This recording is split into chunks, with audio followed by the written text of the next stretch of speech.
Vamos ahora a ver un breve pantallazo por las aplicaciones de la electroforesis capilar y los diferentes tipos de electroforesis que existen.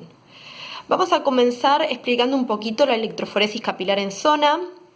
La electroforesis capilar en zona es la que más se utiliza porque es la técnica cromatográfica más versátil. Los analitos en esta electroforesis migran en relación a su carga-masa. Lo que ocurre acá es que se utiliza una solución buffer que cumple dos funciones. Una es ser el electrolito base por el cual circula la corriente eléctrica y la otra proveer la capacidad de tampón. La composición del buffer es constante durante toda la separación.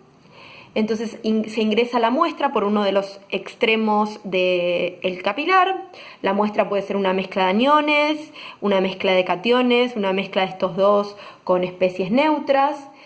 Bueno, lo que sea la muestra que contiene la mezcla es introducido a uno de los extremos en una banda muy aguda. Entonces se aplica la diferencia de potencial, se genera el campo y las especies iónicas migran en función a el flujo electroosmótico y a su movilidad electroforética. Entonces, fíjense que en este caso lo que muestra como ejemplo es la separación de tres aniones. Entonces el que migre más rápido va a ser el que tenga mayor movilidad electroforética, en este caso es el anión 3, y el que salga último va a ser el que tenga menor movilidad electroforética. Bien, o sea, lo que ocurre acá es análogo a una elusión en columna de cromatografía. Fíjense que se observan regiones de fase móvil entre analito y analito, y las regiones grises corresponden a la salida a uno de los solutos. ¿Sí? En este caso tenemos el ejemplo de una separación de aniones. Recuerden que el flujo electroosmótico, por la característica del capilar, se dirigía al cátodo. En el caso de que querramos hacer una separación de aniones, entonces la migración del propio analito estaría yendo en contra de el flujo electroosmótico. Entonces, para subsanar esta dificultad o digamos esta cuestión que haría una separación más lenta, entonces lo que se hace es invertir el flujo electroosmótico. ¿Cómo? Haciendo un tratamiento a las paredes del capilar usando sal de alquilamonio. Habitualmente la sal que se usa es el bromuro de trimetilamonio. Entonces de esa manera cambia la dirección del flujo electroosmótico porque cambia la polaridad de la pared, y las separaciones de aniones son más rápidas. Bien, veamos un ejemplo. Fíjense que en un tiempo relativamente corto, estamos hablando de 3 minutos, se están separando 30 iones. En este caso es una separación de aniones, todas especies con cargas negativas. Pero fíjense que la mayoría de ellas se resuelven bastante bien, y eso tiene que ver con la alta eficiencia que tienen los análisis por electroforesis capilar. Acá se utiliza un detector UV, probablemente haya sido un tipo de detección indirecta, porque no todos estos analitos tienen grupos cromóforos.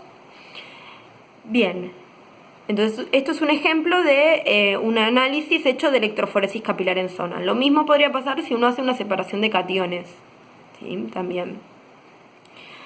Bien, el segundo tipo de electroforesis ya es más específica. La electroforesis capilar en zona se usa para para muchos tipos de analitos. Por lo general se usa para iones pequeños, ¿sí? Pero también se puede usar para iones un poquito más grandes. Ya cuando vamos a la electroforesis capilar en gel es más útil cuando hablamos de moléculas más grandes, como ser proteínas o ácidos nucleicos. Es una técnica que es muy usada en biología.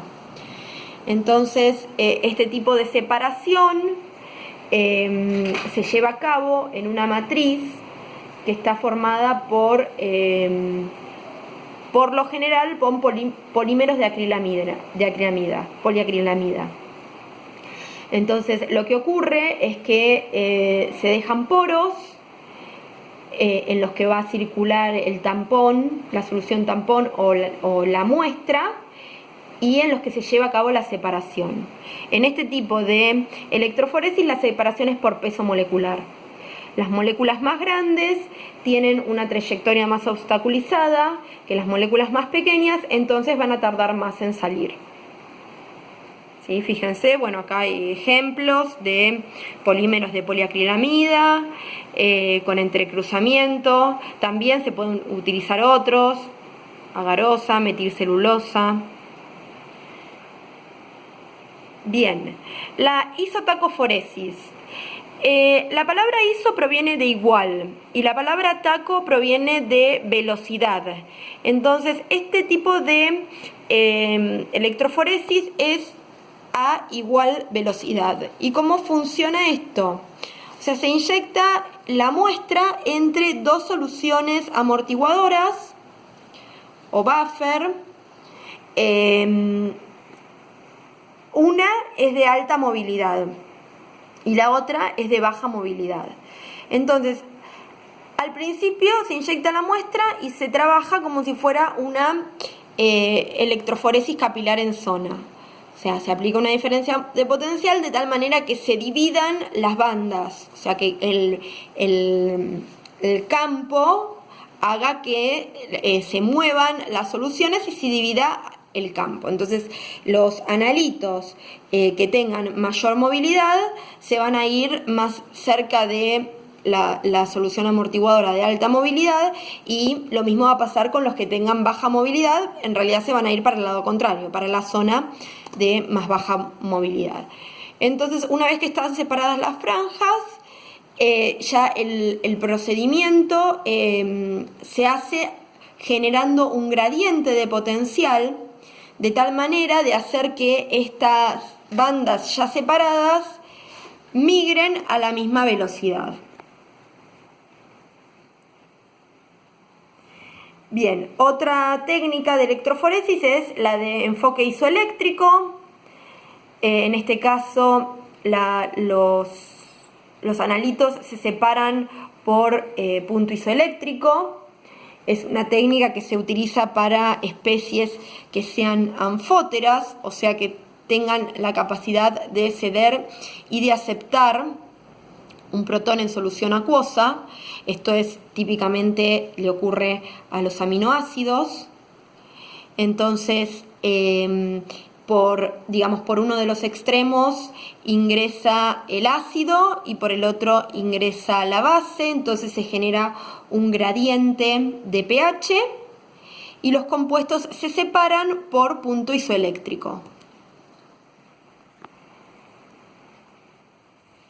Otro tipo de electroforesis es la cromatografía micelar electrocinética.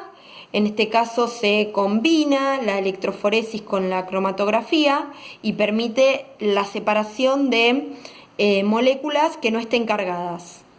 Es necesario agregar un tensioactivo. El tensioactivo normalmente que se utiliza es el SDS, dodesilsulfato de sodio. Entonces tiene que estar en concentración suficientemente grande como para que se formen las micelas. Esto es la estructura de una micela. Entonces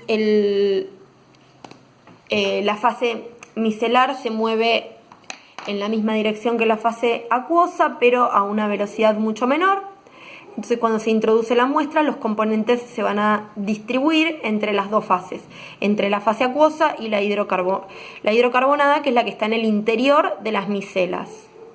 Los analíticos que son más polares, entonces se van a ir a la fase acuosa, y los que son menos polares se van a ir a la zona hidrocarbonada.